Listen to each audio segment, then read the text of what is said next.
Hello. आज कुछ economic के टर्म्स देख लेते हैं और बहुत ही बेसिक टर्म्स हैं ये इकोनॉमी के। जनरली ये काफ़ी न्यूज़ में रहते हैं। आए दिन आरबीआई, आपने सुना होगा कि आरबीआई ने इंटरेस्ट रेपो रेट को, जो रेपो रेट है उसको इंक्रीज़ किया है, रिवर्स रेपो या और दूसरे कुछ टर्म्स है जैसे बेंचमार्क इंटरेस्ट रेट हो गया, neutral stance, accommodative stance, hawkish stance. These are economic terms and these are very basic terms और ये काफ़ी इंपॉर्टेंट हो जाते हैं हमारे लिए प्रीलिम्स के लिए, क्योंकि जो रेपो रेट और रिवर्स रेपो रेट है वो बहुत ज़्यादा इंटरलिंक्ड है बाकी जो मैक्रो इकोनॉमिक फंडामेंटल्स है, लाइक आप इकोनॉमिक ग्रोथ ले लें या फिर इन्फ्लेशन। ठीक है, उनसे बहुत ज़्यादा ये इंटरलिंक है। तो ये बहुत बेसिक टॉपिक है आज का हमारा, बट काफ़ी इंपॉर्टेंट भी है प्रीलिम्स के लिए। ठीक है, तो आइए ये कुछ टर्म्स हैं इनको देख लेते हैं और किस तरीके से ये जो दूसरे मैक्रो इकोनॉमिक टर्म्स हैं उनसे ये रिलेट है। ठीक है, आइए देखिए। सबसे पहले तो जो आरबीआई होता, central bank, reserve bank of India, ठीक है, आरबीआई, उस आरबीआई के पास में मेनली दो फंक्शन है। एक तो ये कि इन्फ्लेशन जो है उसको कंट्रोल करना है और इकोनॉमिक ग्रोथ को बढ़ाना है। बस ये दो मेन फंक्शन है, बाकी तो और भी हैं, बट इन्हीं के अराउंड जो है सारी मॉनेटरी पॉलिसी जो उसकी रिवॉल्व करती है कि इकोनॉमिक ग्रोथ को बनाए रखना है और इन्फ्लेशन को कंट्रोल करके रखना है। ठीक है, तो मॉनेटरी जो आरबीआई है, आरबीआई के पास में कुछ टूल्स होते हैं इकोनॉमिक ग्रोथ को बनाए रखने के लिए और इन्फ्लेशन को कंट्रोल करने के लिए। उन टूल्स में जो रेपो रिवर्स रेपो रेट है, कोई एक मतलब एक टूल है, बाकी और भी हैं जैसे कि कैश रिजर्व रेशियो होता है, एसएलआर होता है, वो किसी दूसरी क्लास में देखेंगे जैसे ही कहीं कोई टॉपिक आता है करंट अफेयर्स में। ठीक है, तो आज हम सिर्फ रेपो रेट और रिवर्स रेपो रेट देख रहे हैं। तो आरबीआई के पास जनरली दो तरीके के टूल होते हैं आरबीआई के पास। एक होता है क्वांटिटेटिव क्वांटिटेटिव और दूसरा है qualitative measures. Qualitative measures, these are the measures. ठीक है, ये मेजर्स हैं क्वांटिटेटिव एंड क्वालिटेटिव। क्वांटिटेटिव, ये जो रेपो रेट और रिवर्स रेपो रेट हम पढ़ने जा रहे हैं वो क्वांटिटेटिव के अंडर में आता है। क्वांटिटेटिव का मतलब होता है एक पर्टिकुलर अमाउंट में कुछ जो मनी सप्लाई है मार्केट में उसको कम कर देना या बढ़ा देना। ठीक है, that these are the quantitative. तो जब आप इसको बेसिक इकोनॉमिक्स में पढ़ते हैं तो काफ़ी डिटेल में पढ़ते हैं, तो मैं यही रिलेट करना चाह रहा हूँ कि ये जो आज के टर्म है हमारे repo rate, reverse repo rate and some other terms, ये आपने सुना होगा। बेंचमार्क इंटरेस्ट रेट है, रेपो रेट रिवर्स रेपो को बेंचमार्क इंटरेस्ट रेट बोलते हैं। क्यों बोलते हैं? अभी आरबीआई ने क्या किया है कि न्यूट्रल स्टांस से एकोमोडेटिव स्टांस कर लिया। तो बहुत ही छोटे छोटे बेसिक टर्म है बट बहुत ज़्यादा इंपॉर्टेंट है ये। ठीक है, तो ये क्वांटिटेटिव टर्म, जो क्वांटिटेटिव मेजर्स है उसके अंडर में हमारा आ जाता है ये repo rate and reverse repo rate. Reverse repo rate, ठीक है।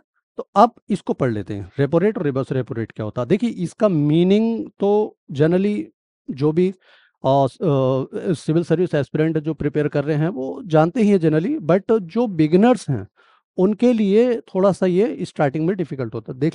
देख लेते हैं इसको। रेपो रेट, अच्छा, रेपो रेट को जो है वो रीपरचेसिंग भी बोलते हैं। Repurchasing agreement, you can say agreement, repurchasing agreement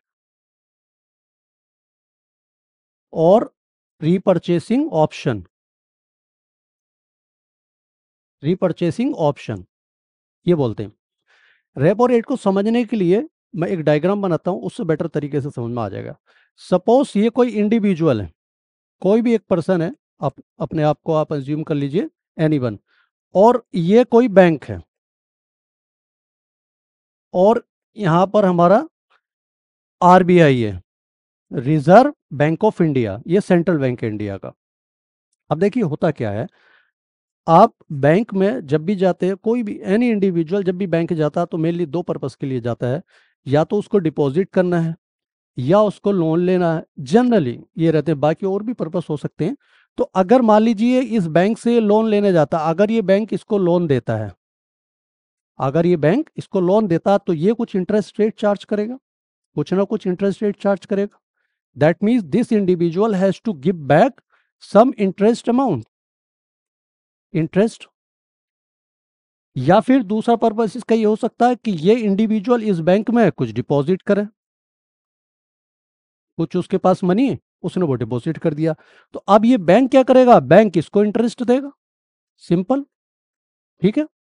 अगर ये लोन लेता है तो बैंक को ये इंटरेस्ट देगा, और अगर ये बैंक में डिपॉजिट करता तो ये इंटरेस्ट इसको मिलेगा। अब वो कुछ पर्टिकुलर अमाउंट जो भी है, कितना इंटरेस्ट होगा, कितना रहेगा, वो अभी बाद में देखते हैं। इन अ सिमिलर वे, जैसे कि एक इंडिविजुअल का बैंक के साथ इंटरेक्शन है, ऐसे ही जो बैंक होते हैं उनका सेंट्रल बैंक यानी कि आरबीआई के साथ भी इंटरेक्शन होता है। ये बैंक भी, इनको भी लोन की जरूरत पड़ती है, इनके पास भी इतना फंड नहीं होता है कि सारी जितनी भी एक्टिविटीज हैं, मीन्स अगर इनको लोन ज्यादा देना पड़ रहा है तो इनके पास उतना नहीं होगा, then they will go to the RBI, central bank, यहां जाएंगे। और आरबीआई जो है, अगर मान लीजिए इसको लोन देता है तो इस बैंक को कुछ इंटरेस्ट देना होगा, इंटरेस्ट अमाउंट देना होगा। और अगर ये डिपॉजिट करते हैं आरबीआई में, अगर सपोज ये डिपॉजिट है, तो क्या होगा, आरबीआई इनको इंटरेस्ट देगा, जैसे कि अभी हमने देखा था।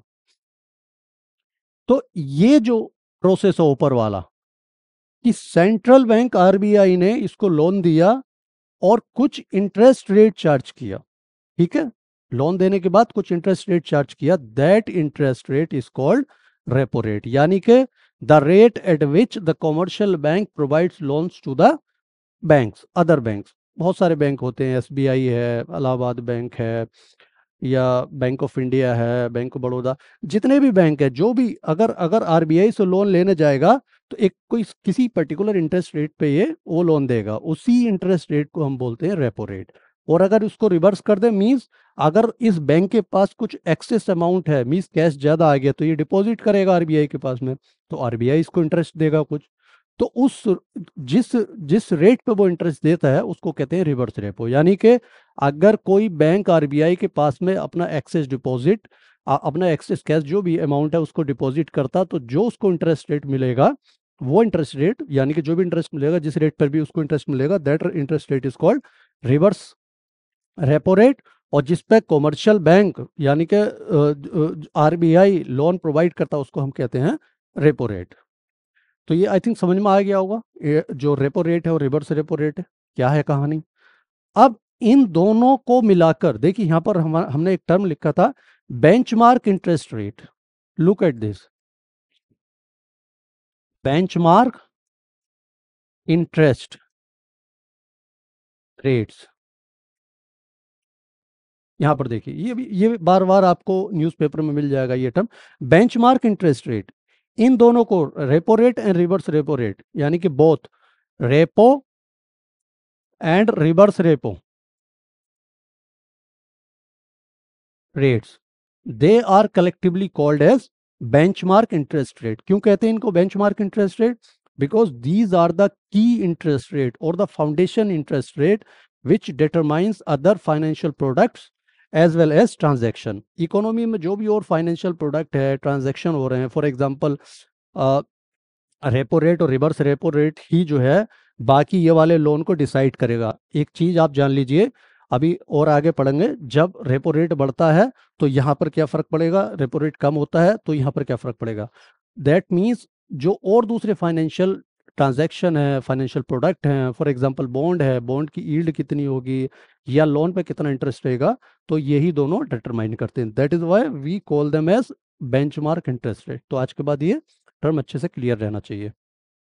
अब आ जाइए, अब देख लेते हैं। देखिए इसका सिग्निफिकेंस बहुत है, अगर रेपो रेट और रिवर्स रेपो रेट का अगर सिग्निफिकेंस आप देखते हैं तो बहुत ज़्यादा, क्योंकि ओवरऑल इकोनॉमिक ग्रोथ और इन्फ्लेशन, ये दो की टर्म्स जो मैक्रो इकोनॉमिक टर्म्स हैं, वो इसी से कंट्रोल होते हैं, रेपो रेट और रिवर्स रेपो रेट। आरबीआई इन्हीं का यूज़ करता है, उनको कंट्रोल करता है। देखिए कैसे होता है, अगर रेपो रेट को बढ़ा दिया, suppose repo rate is increased, अगर आरबीआई रेपो रेट को इंक्रीज करता है तब क्या होगा? इन दैट केस जो लोन लिया है बैंक ने वो क्या होगा? कॉस्टली पड़ेगा उसको, क्योंकि रेपो रेट है ही वो जिस पर कि लोन प्रोवाइड कर रहा central bank. Then other banks जो भी लोन ले रहे हैं वो कॉस्टली होगा। That means the banks will hesitate to take loan from the central bank, और अगर लोन लिया भी है तो वो महंगा होगा। ठीक है, तो उस केस में क्या होगा? वो जो उसको एक्सेस मीन्स जो ज़्यादा कॉस्ट पड़ रही है, that cost will be transfer to the final consumer. अब फाइनल कंज्यूमर एक इन्वेस्टर भी हो सकता है। देखिए, ये है आरबीआई। आरबीआई ने इस बैंक को दिया लोन, बैंक सपोज लोन दिया और रेपो रेट बढ़ा हुआ, यानी कि यहां पर इंटरेस्ट रेट ज़्यादा लगेगा। अब इस बैंक ने जब इसको लोन लिया तो ये आगे देगा, ये हाउस होल्ड को लोन दे सकता है, it can give loans to individual, किसी भी इंडिविजुअल पर्पस के लिए, या फिर इन्वेस्टर हो सकता है। ठीक है, इसको लोन दे सकता है, इसको दे सकता है, इसको लोन दे सकता है। These are the loan. तो अगर इस बैंक को ही यहां से अगर महंगा मिला है तो यहां पर भी आगे क्या करेगा? इसकी कॉस्ट इंक्रीज कर देगा। जब कॉस्ट इंक्रीज करेगा तो उस केस में क्या होगा? देखिए, उस केस में होगा ये कि इट विल डिसइंसेंटिवाइज, यानी कि जो लोग हैं वो इंटरेस्ट लेना पसंद नहीं, वो लोन लेना पसंद नहीं करेंगे, क्योंकि लोन बहुत ज़्यादा कॉस्टली हो रहा है। We are talking about when repo rate is increase. तो इन्वेस्टर लोन नहीं लेगा, जब इन्वेस्टर लोन नहीं लेगा तो इन्वेस्टर इन्वेस्ट नहीं करेगा, जब इन्वेस्टर इन्वेस्ट नहीं करेगा तो क्या होगा? जो भी इकोनॉमिक एक्टिविटी है वो थोड़ी कम हो जाएंगी। इंडिविजुअल जो है वो कंज्यूम नहीं करेगा, मीन्स कंजम्पशन अपना थोड़ा रिड्यूस करेगा। तो ओवरऑल इससे क्या होगा? ओवरऑल जो है वो आपका मनी सप्लाई मार्केट में कम हो जाएगा। Money supply will go down. ये मनी सप्लाई मार्केट में कम हो गया। अगर मनी सप्लाई कम हो गया तो फिर क्या होगा? ओवरऑल इसका इंपैक्ट क्या होगा? इकोनॉमिक ग्रोथ पे होगा। इकोनॉमिक ग्रोथ क्या होगी? कम हो जाएगी। अच्छा, इन्फ्लेशन पे क्या होगा इसका असर? इन्फ्लेशन विल कम डाउन, क्योंकि मनी सप्लाई अगर कम हो गई तो इन्फ्लेशन ऑटोमेटिकली नीचे जाएगा। और क्यों? क्योंकि जब इन्फ्लेशन क्या होता है कि अगर बहुत ज़्यादा मनी सप्लाई मार्केट में है, दैट मीन्स मनी तो एबंडेंट है, बट सप्लाई जो भी कोई भी कमोडिटी है उसको परचेस करने अगर जा रहे हैं और मनी एक्सेस में है तो कीमत उसकी ज़्यादा हो जाएगी ऑटोमेटिकली। तो उस केस में क्या होता है कि अगर मनी सप्लाई कम हो जाती है तो लोग परचेस कम करेंगे। दैट मीन्स जो सप्लायर साइड है, जो भी सर्विस है कमोडिटी प्रोवाइड कर रहा है, उसकी ऑटोमेटिकली जो प्राइस है वो कम हो जाएगा। तो इन्फ्लेशन इसमें, अगर आपका रेपो रेट बढ़ता है तो इन्फ्लेशन ऑटोमेटिकली क्या होगा? Will go down. But economic growth क्या होगा? इकोनॉमिक ग्रोथ जो है वो भी नीचे चली जाएगी, क्योंकि हमने ना अभी देखा। ये तो हो गया इन केस के रेपो रेट अगर इंक्रीज करते हैं, और रेपो रेट को अगर डिक्रीज कर दें, if repo rate is decrease, यहीं भी देख लीजिए, रेपो रेट अगर रिड्यूस हो जाए क्या होगा? रेपो रेट जब रिड्यूस होगा तो यहीं से समझ लीजिए इसी से कि लोन जो होगा इसको कम कीमत पे मिलेगा, तो ये भी आगे लोन को क्या करेगा? कम कीमत पर प्रोवाइड करेगा। तो यहाँ पर इन्वेस्टर भी जो है वो लोन लेगा, ज़्यादा इन्वेस्ट करेगा, because the loan is now less expensive. Okay, individual जो अपना कंजम्पशन बढ़ा देगा। ठीक है, हाउस होल्ड ये और अदर एक्टिविटीज़ जो हैं वो लोग भी क्या करेंगे? अपनी जो है लोन लेने की जो कैपेसिटी है उनकी बढ़ जाएगी, क्योंकि लोन अब सस्ता मिल रहा है। तो इस केस में अगर रेपो रेट आपका कम होता है तो मनी सप्लाई जो है, मनी सप्लाई मार्केट में बढ़ जाएगा। अगर मनी सप्लाई मार्केट में बढ़ेगा तो बहुत सारी एक्टिविटीज़ बढ़ जाएंगी, इन्वेस्टमेंट बढ़ जाएगा, इंडस्ट्रियल एक्टिविटी बढ़ेगी, तो उससे ओवरऑल क्या होगा? इकोनॉमिक ग्रोथ आपकी ऊपर जाएगी। Economic growth will increase. अच्छा, इन्फ्लेशन पे क्या होगा? इन्फ्लेशन यहाँ पर बढ़ेगा, क्योंकि मनी सप्लाई जब बढ़ता है तो इन्फ्लेशन भी बढ़ता है ऑटोमेटिकली, क्योंकि जो परचेसिंग पावर है मनी की वो कम हो जाएगी, तो यहाँ पर इन्फ्लेशन भी बढ़ जाता है। तो अगर इन्फ्लेशन को कम करना है तो रेपो रेट को इंक्रीज करना होगा, बट फिर कंप्रोमाइज करना पड़ता है इकोनॉमिक ग्रोथ से, क्योंकि इकोनॉमिक ग्रोथ भी कहीं ना कहीं जो है वो कम हो जाती है, राइट। तो ये एक छोटा सा टॉपिक है जो हमने लिंक किया। अच्छा, यहीं पर एक जो चीज हमने बताई थी, ये इंडिविजुअल पर्सन ये क्या करता है, इस बैंक में अपना सेविंग भी कुछ डिपॉजिट करता है, तो रेपो रेट इंक्रीज डिक्रीज होने पर उस सेविंग रेट पे भी कुछ फर्क पड़ेगा, यस। अगर ये लोन, अगर इस बैंक को ये लोन अगर ज़्यादा महंगा पड़ता है, मीन्स अगर इसने आरबीआई ने अपना रेपो रेट बढ़ाया है, तो यहाँ पर ये क्या करेगा, इंटरेस्ट रेट बढ़ा देगा। दैट मीन्स सेविंग पे भी, यानी कि जो डिपॉजिट किया बैंक में उस पर भी इंटरेस्ट रेट बढ़ेगा, क्योंकि दोनों तरफ से देखिए, इसको अगर ये लोन लेता है तो इंटरेस्ट रेट इसको देना पड़ेगा, और अगर यह डिपॉजिट करता तो बैंक इसको देगा इंटरेस्ट रेट, ठीक है। बट जो बैंक देता है डिपॉजिट पर वो कम होता है अमाउंट, जो लोन पे चार्ज करता है बैंक वो ज़्यादा होता है, तो वही डिफरेंस क्या होता है, उसी डिफरेंस से बैंक अपना मनी को क्या करता है, मतलब दे बैंक अर्न द मनी। ये हो गया। और दूसरी बात ये है कि अगर इंटरेस्ट रेट यहाँ पर रेपो रेट अगर मान लीजिए बढ़ गया, और यहाँ पर भी इसने रेपो रेट अपना जो बैंक का रेट है वो बढ़ेगा, क्योंकि इनको ज़्यादा अब कॉस्टली पड़ेगा, तो उस केस में क्या होगा, सेविंग सेविंग पे जो इंटरेस्ट रेट है वो भी बढ़ रहा है, तो सेविंग बढ़ेगी कि घटेगी, सेविंग बढ़ेगी, मतलब डिपॉजिट बढ़ जाएगा। तो इसीलिए तो इस केस में जब रेपो रेट बढ़ेगा तो उस केस में डिपॉजिट जो है, इंडिविजुअल का डिपॉजिट बैंक पर बढ़ जाएगा, ये ध्यान में रखिएगा, इट विल गो अप।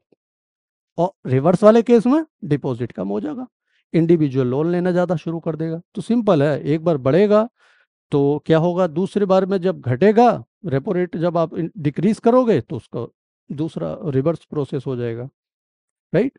तो ये इंटरलिंकिंग जो है वो बहुत इंपॉर्टेंट है। प्रीलिम्स में आपको डेफिनेटली इस कंसेप्ट पे बेस्ड क्वेश्चन दिखेगा ही दिखेगा। कभी क्या होता है कि यहीं पर जो इंटरेस्ट रेट है हमारा, जो हम जो इंटरेस्ट रेट बढ़ा रहे हैं घटा रहे हैं, इसको लिंक करवा सकता है कि जो बाहर की कंट्री से, फॉर एग्जांपल यूएसए का फेडरल बैंक वो इंटरेस्ट रेट बढ़ाएगा तो हमारे इंटरेस्ट रेट पे क्या फ़र्क पड़ेगा, हमारी इकोनॉमी पे फ़र्क क्या पड़ेगा, इन्फ्लेशन पे क्या इम्पैक्ट पड़ेगा, ठीक है।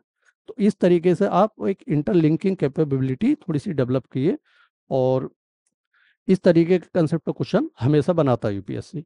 आगे देख लेते हैं वो जो छोटे छोटे टर्म्स हैं। बेंचमार्क इंटरेस्ट रेट बता दिया।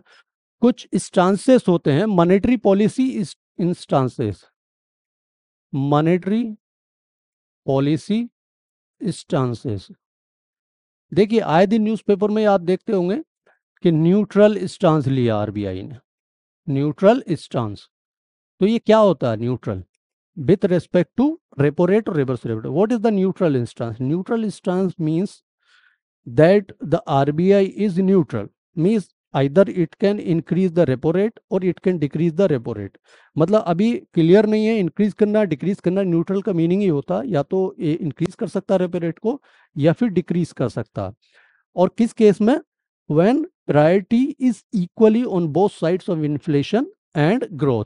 जब आपके पास इन्फ्लेशन एंड ग्रोथ दोनों पे प्रायोरिटी इक्वल है, मींस आप चाहते हो कि इन्फ्लेशन भी कम हो और ग्रोथ भी बनी रहे, इन्फ्लेशन कम हो और ग्रोथ बनी रहे, तो उस केस में आप क्या करते हो, न्यूट्रल डिस्टेंस लेते हो, क्या देखो अभी कुछ क्लियर नहीं है, रेपो रेट बढ़ा भी सकते हैं और इसको कम भी कर सकते हैं, ठीक है।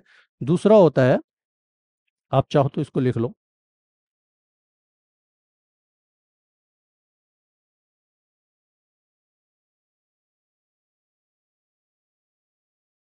रेपो रेट इंक्रीज भी हो सकता है इस केस में और डिक्रीज भी हो सकता है, ठीक है। दूसरा है एकोमोडेटिव, ये भी बार बार आता। अभी आरबीआई ने क्या किया है, इंटरेस्ट रेट थोड़ा सा कम किया, और इंटरेस्ट रेट कम करके उसने क्या किया, उसने बोला कि हमने जो स्टांस है वो न्यूट्रल से एकोमोडेटिव कर दिया। तो इसका मीनिंग क्या है, एकोमोडेटिव का मीनिंग यहाँ पर सिंपल है कि अब जो रेपो रेट है, यानी कि इंटरेस्ट रेट समझिए आप, रेपो रेट छोड़िए, इंटरेस्ट रेट जो है वो या तो उतना ही रहेगा या फिर घटने वाला है, ठीक है। आप ये कर सकते हैं, will go down in future, will go down in future, interest rate, interest rates will go down in future, this is the accommodative stance. ठीक। एक होता है इसी से जुड़ा हुआ